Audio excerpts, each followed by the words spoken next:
Sini, Ki. Sini, ya, di kiriku. Ya, Ih, kenapa dingin-dingin? Naya renta. Habis tuh. Be, Aliando. Masya Allah. Saya juga kadang dipanggil Ustaz Al. Iya, Al-Fatihah. Tapi tahu tugasnya? Tidak. Nah, kenapa malah ngaceng? Saya hanya mau minta tolong pegangkan mic-ku. Allah, pegang.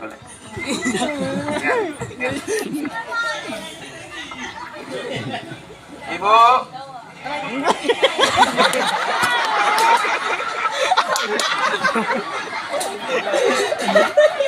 Ente ini mau bantu aneh atau gimana sih? Lu gimana sih jadi orang? Bisa berabe gua. Gimana sih batemu? Oh, gua gini-gini lama di Jakarta loh. Gimana sih? Ayo bang, perbaiki ya. Bagaimana Indonesia mau maju? Disuruh pegang main, pegang batulji. Arahkan sayang.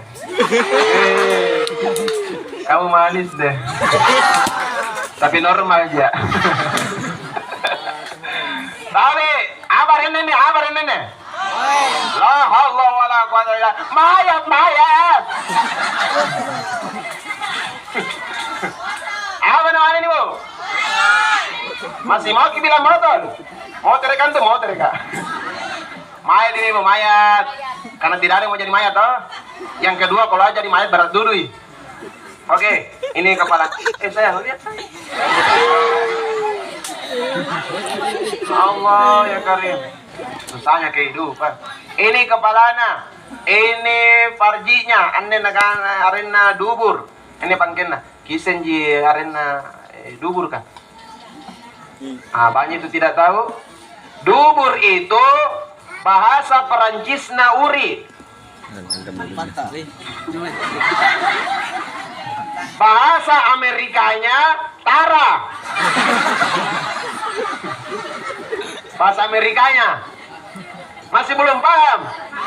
Saudara sepupu sama Coca-Cola. Saudara tiri dengan Fanta. Kipahami? Farji kemaluan dubur artinya Fanta. Oke, jelas. Tapi ada 4 referensinya. Yang pertama dalam kitab Tazkirah karangan Imam Al-Qurtubi 1. Yang kedua dijelaskan dalam kitab Al-Azkar karangan Imam An-Nawawi. Yang ketiga dijelaskan dalam kitab Ar-Ruh karangan Ibnu Qayyim Al-Jauzi. Yang keempat dijelaskan oleh gurunya sendiri, yaitu dalam kitab Majmu'ul Fatawa karangan Ibnu Taimiyah. Keempat kitabnya ini mengatakan tabe belajar semua di mana kita itu jarang sholat. Perhatikan ini baik-baik, karena pesan saya di awal, jangan sekali-sekali kasih mayat keluarga kita, apalagi orang tua kita, untuk orang lain. Jangan. Karena kenapa? Terakhir mikasian, itulah pengorbanan kita, itulah rasa bakti kita. Makanya saya kasih gini ilmunya. Tidak lama singkat ini pembahasannya. Yang pertama, bahwa diangkat setengah itu mayit. Ingat, ini namanya bukan memandikan jenazah, tetapi memandikan mayat namanya ini. Karena beda mayat, beda jenazah. Nanti insya Allah lain waktu ini saya jelaskan. Ya, karena ini saja agak panjang Ibu. Ya, kita cicil-cicil aja lah. Nanti kalau ada yang mati lagi baru saya jelaskan. Kenapa takut sekali mati? Mati itu pasti Bu. Yang tidak pasti itu caleg. Betul tidak? Ada caleg di sini? Pilih. Adakah?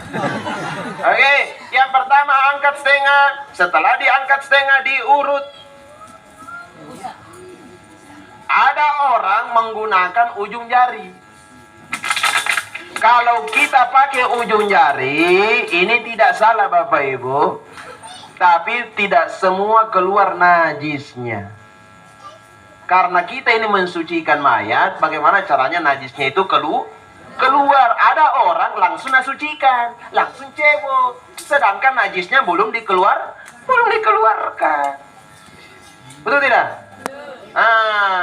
Makanya paham baik-baik ini, saya jelaskan secara singkat saja. Tapi mohon izin, kalau ada di sini pemandi mayat, mohon izin, saya tidak guru wiki. Siapa tahu ada yang kurang, tambahkan. Kalau ada yang sudah benar, alhamdulillah. Saya tidak berniat menggurui kita, ya, karena terus terang Ibu, waktu dulu-dulu awal-awalnya saya terjun di dakwah itu ada ibu-ibu tegur Kak. Dia bilang, nak, teko ceramah, di luar Kak makan garam. Langsung saya jawab juga, Ibu, memang betul kita di luar makan garam. Tapi mau Kak juga bertanya, siapa lebih dulu makan roiko? Ilmu itu siapa saja boleh menjelaskan Ibu. Jadi yang bilang malam hari ini jangan bilang saya, dari beberapa guru-guru kami. Makanya saya bilang supaya berkah yang saya sampaikan dari awal sampai selesai nanti, supaya berkah. Jangan lupa kirim Al-Fatihah buat nama saya, supaya ilmu yang saya sampaikan bertawassul sampai guru-guru kami, sampai kepada baginda Rasulullah SAW. Begitu caranya ilmu supaya berkah. Jelas ya? Oke. Jadi caranya bukan ini, tapi menggunakan telapak. Karena kenapa? Kalau ini dalam ilmu bela diri, kalau ada orang kita pukul itu menggunakan ujung jari itu tidak mematikan. Tapi kalau dia pakai ini itu mematikan. Kalau ada yang tidak percaya, maju ke depan, nanti beliau yang coba. Mematikan Ibu kalau menggunakan ini. Ini kalau kita hantam ini di belakangnya orang ini mematikan Ibu. Makanya menggunakan telapak supaya keluar najisnya. Tapi seringkali saya menemukan orang memandikan mayat, dia tidak angkat setengah, langsung saja. Bahkan ada yang hanya gosok-gosok. Habis nih satu batang ini. Ini belum dibilang suci. Hati-hati yang memandikan mayat. Saya cuma mau ingatkan, dijelaskan dalam kitab Mukhtarul Hadis, barang siapa yang tidak bagus caranya istinja, maka nanti akan disiksa oleh malaikat mungkar dan nakir. Satu kali pukul kedalamannya ke bawah, sebanyak 22 sikunya orang dewasa. Begitu sakitnya Ibu, satu kali pukul. Maka jangan main-main dengan cara-cara memandikan mayat. Jadi kasih pergi luar, angkat setengah, jangan kita lurus, nanti marah mayatnya. Jadi setengah saja, kemudian kita urut begini, dari atas begini. Jangan ulang-ulang begini, satu-satu kali. Seret. Nah, setelah kita urut begini, ya, kita urut ke bawah begini, maka dia akan mengeluarkan dua syarat. Syarat yang pertama, bunyi. Bukan kentut, beda bunyi, beda kentut. Kalau kita bilang kentut, berarti masih hidup mayatnya. Ada mayat kentut, ada? Berarti bunyi. Yang kedua, busuk. Kalau bilang yang kedua bunyi, berarti bunyi-bunyi.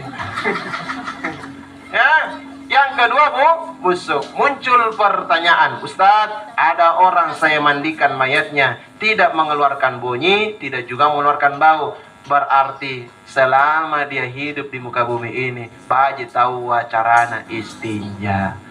Ini yang sudah jarang diceramakan. Makanya di mana-mana saya ceramah, pasti saya selalu ingatkan, jangan lupa perbaiki tata cara istinja. Oke ya? Capek ki? Jai pala tande. Indah, lain kali kalau kita undang Kak, pakai kit yang mic, karena saya sering praktek. Ya, oke. Yang berikutnya, setelah ini tadi mengeluarkan itu apa semua, ingat baik-baik bahwa sabun bukan mensucikan, tapi alat bantu untuk suci.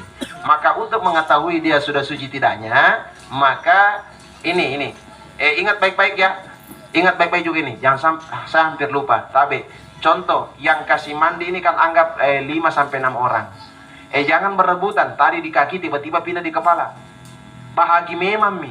Siapa di kepala, siapa dari dagu sampai di sini, ya. Siapa yang di daerah sini sampai di sini. Kemudian siapa daerah kemaluannya sampai duburnya, siapa daerah paha sampai lutut, siapa dari lutut sampai ke kakinya. Itu bagi-bagi memang mi.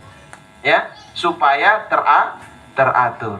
Nah, yang berikutnya, kenapa harus seperti itu? Ingat baik-baik, siapa saja untuk menentukan suci tidaknya ini mayit, tergantung siapa yang berada, siapa yang mensucikan di daerah farji dan duburnya, kemaluan dan fantaknya, maka dialah yang menentukan bahwa si mayit ini suci atau tidak.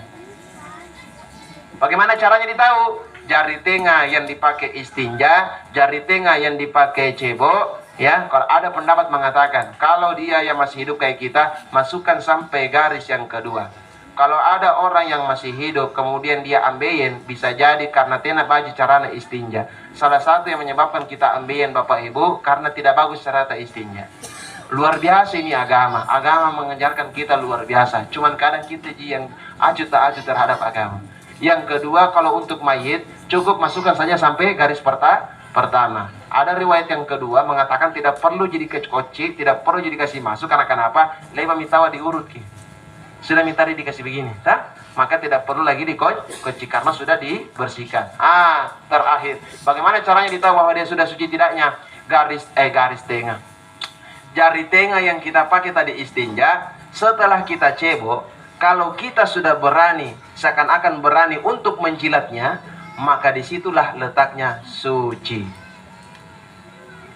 Jangan salah paham. Jangan sampai sebentar kita BAB, cuma lah.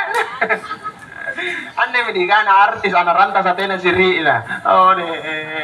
Saya bilang seakan-akan kalau berani makin menjilatnya tanpa dijilat, dan meskipun disuruh jilat kita berani, maka itulah letaknya kesucian. Karena kenapa? Dijelaskan dalam kitab Aqidatul Awam, keyakinan itu ada 3. At-tasdiqu bil qalbi wal iqraru fi lisan wal afalu bil arkan. Dibenarkan oleh hati, diucapkan dengan lisan, dilakukan dengan perbuatan. Itulah letaknya kesucian. Karena banyak saya dapati di luar sana memandikan mayat, tergantung imamnya di belakang. Imamnya bilang begini, sudah mitu, suci mitu. Oh mohon maaf, bukan imam yang menentukan. Imam hanya memberikan arahan. Yang menentukan suci tidaknya siapa yang berada di bagian dubur. Ingat baik-baik ya. Ini ilmu buat kita semua. Jadi, capek Maki, duduk. Maki. Nih, saya kasih oleh-oleh parfum. Menyesal mah kau yang di belakang. Ini. Sudah dibaca-bacai. Kalah. Gila secara sekali. Yang kedua, 2 hadiah. Ini yang keluar. Belum dikasih. Anda menikah rakusul balalao. Sudah rakus balala. Tahu. Nah. Iya. Nah. Dulu. Ada yang bilang, Ustaz, kenapa 20.000 ji? Uang bensin kita no. Dulu lagi. Masih ada yang mau parfum? Anu ku jual itu.